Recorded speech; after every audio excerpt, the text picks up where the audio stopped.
I wanted to jump on here real quick today, and as hard as it is to admit this mistake that I made, we all live and we learn. I don't care how long you've been in the music business, the music licensing business, whatever it may be, you learn lessons. And I learned one here today. One of my publishers I've got a ton of music with. I've been with them for about, 10, 11 years, I guess. The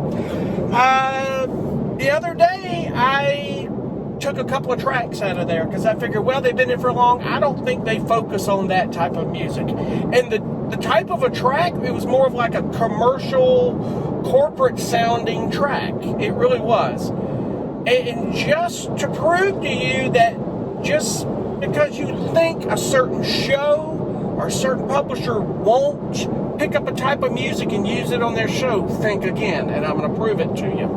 This was a corporate sounding track that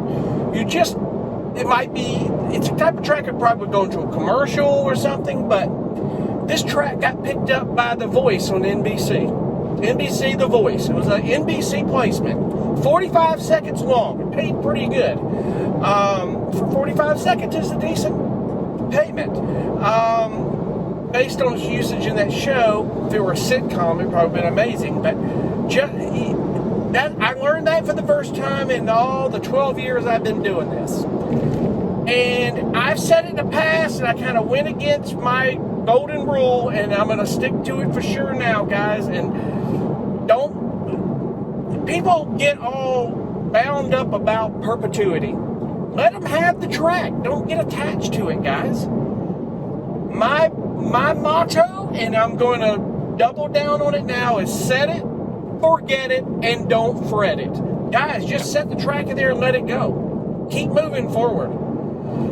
So, good thing is that the title, I think I just said this, the title is still with them in perpetuity. If The Voice or somebody uses that title, it'll still pay.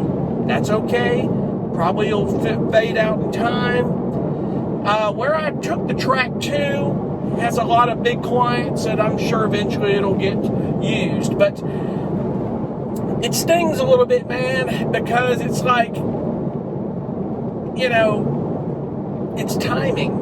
It's like, man, of all things. And that placement was second quarter of 2019 in The Voice. So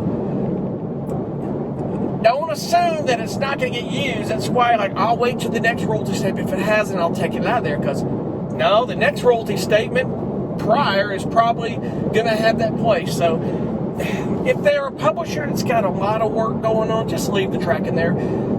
I think ultimately, if they took the track, they know they can place it. Okay, so there's a lot of good to perpetuity, and it's not bad, guys. Just leave it. Set it, forget it, don't fret it. When you start moving tracks around and doing all this stuff,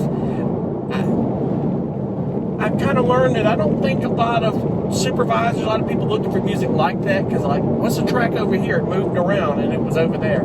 So they like exclusive material with these libraries. So just remember that, guys. I learned a lesson today when I got my royalty statement. I opened it up, and it's just the first damn track that comes up big and bold right there. The first thing out of the whole list of stuff, and it was that one damn track that I took out. So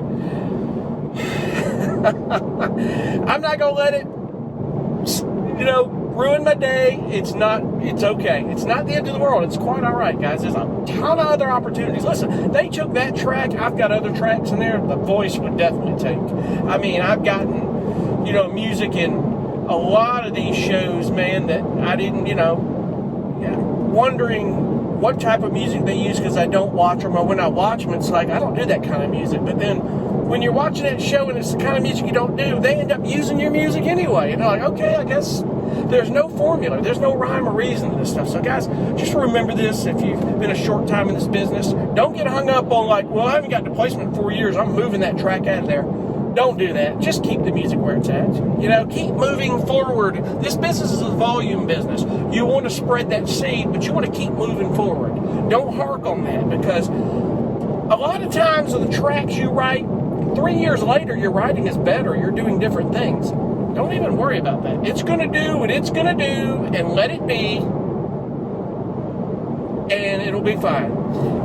it's not like a record distributor that's done you wrong, like they haven't distributed your music or something. It's not like that, guys. And those times have changed because really most of all these distributors like CD Baby and DistroKid and there's a couple of others out there.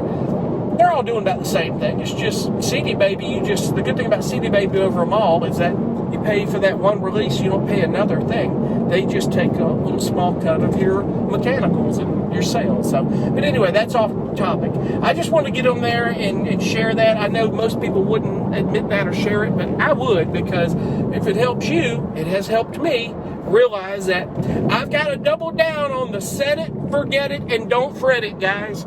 That's the goal, that's the motto, and live by it, okay? I learned, we all live and we learn. None of us are ever too young or too old to learn a lesson. Trust me on that one, my friends. But I wanted to get on there and do that. I thank you guys for watching, and we'll see you guys in the next video. I appreciate you for watching. Thanks. I'm trying to drive here. I need to watch the road. Thanks.